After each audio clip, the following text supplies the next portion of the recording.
This is the new iPad Pro.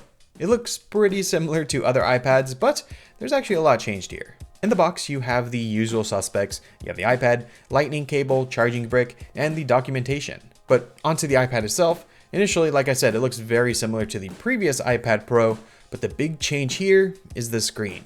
Now it is 10.5 inches instead of 9.7 inches.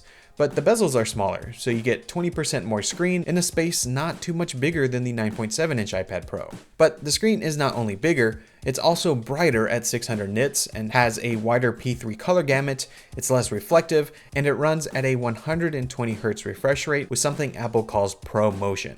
Now, initially, this doesn't really sound like a major change, but it is immediately noticeable. So what this allows is for everything to be noticeably smoother. When you're scrolling a web page, moving in and out, everything feels snappier and more responsive. This isn't really something you can see over video, but it's a big change. And ProMotion also allows for the Apple Pencil to be more responsive, so you get even less latency. And from the previous iPad, we have the True Tone display, which adapts the temperature to the light in the room.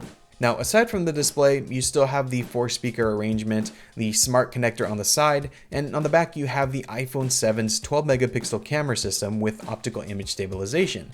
So if you like to take photos with your iPad, well, they're even better now. Also, on the front, you have a 7-megapixel front-facing camera from the iPhone 7, so again, better quality. And the home button is still a button, but it has the latest version of Touch ID, so it's fast. On the inside, there's the new Apple A10X Fusion 6-core processor. The previous iPad Pro was definitely no slouch, but this will be even faster, around 30% faster and 40% faster graphics. And from using it, it's definitely snappy. Luckily though, battery life should still be around the same 10-hour mark that we're used to with iPads. Most importantly with this new iPad though is something that's not even here, and that's iOS 11. It won't be out until the fall, but it's a dramatic update for the iPad that will give you a much more desktop-like experience, with features for multitasking, a new Files app, and better Apple Pencil support. For now though, this new iPad Pro is running iOS 10, but be sure to check out our hands-on of iOS 11 on the iPad in the description down below. But that is the new, bigger iPad Pro. You can get it now starting at $649 for 64 gigabytes, and it goes all the way up to 512 gigabytes and comes in the usual colors space gray, silver, gold, and rose gold. I hope you enjoyed this hands-on of the new 10.5-inch iPad Pro. If you did, be sure to subscribe and stay tuned to MacRumors.com for even more.